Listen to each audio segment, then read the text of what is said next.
Welcome to our channel. Today we how to authenticate Notion SSO with Okta, full guide step by step clearly. To start the process of authenticating Notion SSO with Okta, first, log in to your Notion account.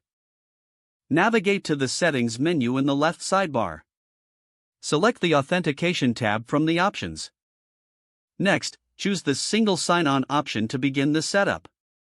Now, open a new tab and log into your Okta admin dashboard. On the Okta dashboard, click on the Applications section. Select Add Application to initiate the creation of a new application. Search for Notion in the application catalog. When Notion appears in the results, click on it and then proceed to click the Add button. Now, in the application settings, configure the general settings for the Notion app. You will need to input your Notion URL into the Login URL field.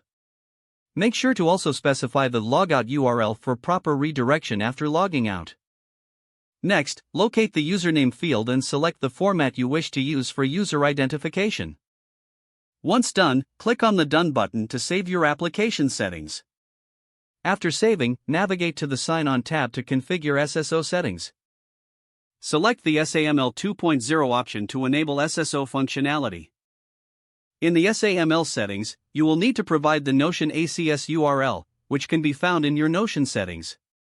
Next, copy the Notion entity ID and paste it into the corresponding field in Okta.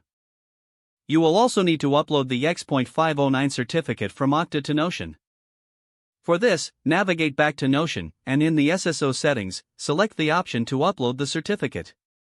Once the certificate is uploaded successfully, proceed to configure any additional settings related to user attributes. Make sure all mappings are correct to ensure user information is properly transmitted. Finally, save all changes made in both Notion and Okta. To test the integration, log out of your Notion account. Try logging back in using the Okta login page. If everything is configured correctly, you should now have seamless SSO access to Notion through Okta. If the page does not load, refresh the browser or try again in a private or incognito window. Make sure you are using the correct email address, then retype it carefully to avoid small typos. Don't forget to like this video and subscribe to our channel for more step-by-step tech guides.